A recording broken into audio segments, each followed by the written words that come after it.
কখনো কি ভেবে দেখেছেন সফটওয়্যারগুলো আসলে কিভাবে সিদ্ধান্ত নেয়? আজ আমরা ঠিক এই ব্যাপারটাই একদম সহজ করে বুঝব। চলুন শুরু করা যাক। আচ্ছা, একটা জিনিস খেয়াল করেছেন? আপনার পছন্দের স্ট্রিমিং অ্যাপটা কি করে ঠিক বুঝে যায় যে এরপর আপনার কোনটা দেখতে ভালো লাগবে? এটা দেখতে জাদুর মতো লাগলেও সত্যিটা কিন্তু অন্যরকম।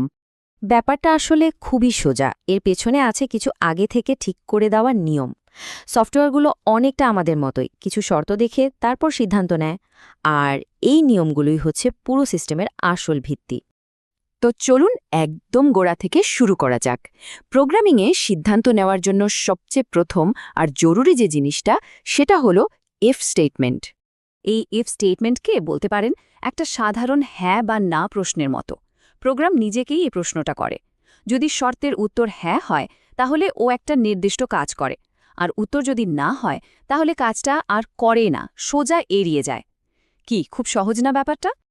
এই উদাহরণটা দেখুন, কি দারুণভাবে ব্যাপারটা বুঝিয়ে দেওয়া হয়েছে। শুধু ইফ স্টেটমেন্টের ক্ষেত্রে রাস্তা কিন্তু একটাই, যদি বৃষ্টি হয় তাহলে ছাতা নাও, ব্যাস শেষ। কিন্তু ইফ এলস স্টেটমেন্টের মজাটা অন্য জায়গায়। ও দুটো রাস্তা খুলে দেয়।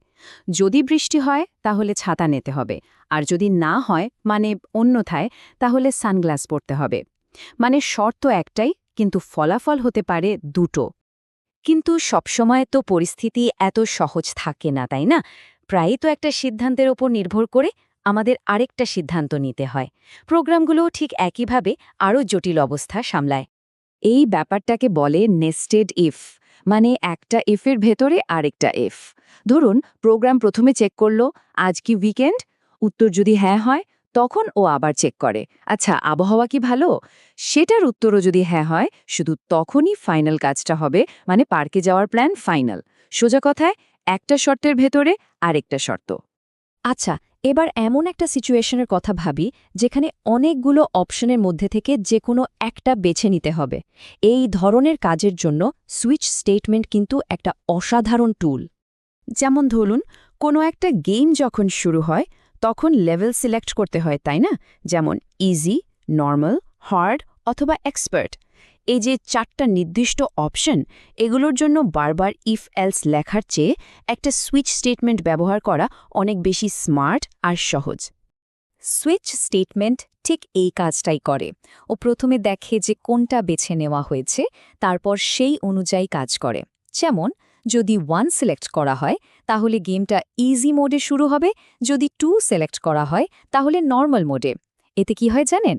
কোডটা দেখতে অনেক গোছানো আর পরিষ্কার লাগে। অনেক তো থিওরি নিয়ে কথা হলো, তাই না? চলুন এবার একটা সত্যিকারের উদাহরণ দিয়ে দেখি ব্যাপারটা কেমন। আমরা এখন খুব সহজ একটা প্রোগ্রামিং প্রবলেম সলভ করব। কাজটা হলো একটা সংখ্যা জোড় না বিজোড় সেটা বের করতে হবে। ভাবুন তো, এখানে উত্তর কি কি হতে পারে? মাত্র দুটোই তো, তাই না? সংখ্যাটা হয় জোড় হবে, না হলে বিজোড়। যেহেতু আউটকাম মাত্র দুটো, এই কাজের জন্য ইফ এলস স্টেটমেন্ট একদম পারফেক্ট। লজিকটা কি? যদি সংখ্যাটাকে 2 দিয়ে ভাগ করে কোনো ভাগশেষ না থাকে, মানে ভাগশেষ শূন্য হয়, তাহলে সংখ্যাটা জোড়, আর অন্যথায় বা এলস সংখ্যাটা বিজোড়। দেখুন কি সহজ আর কাজের একটা সমাধান। তো আমরা কয়েক ধরনের কন্ডিশনাল স্টেটমেন্ট দেখলাম।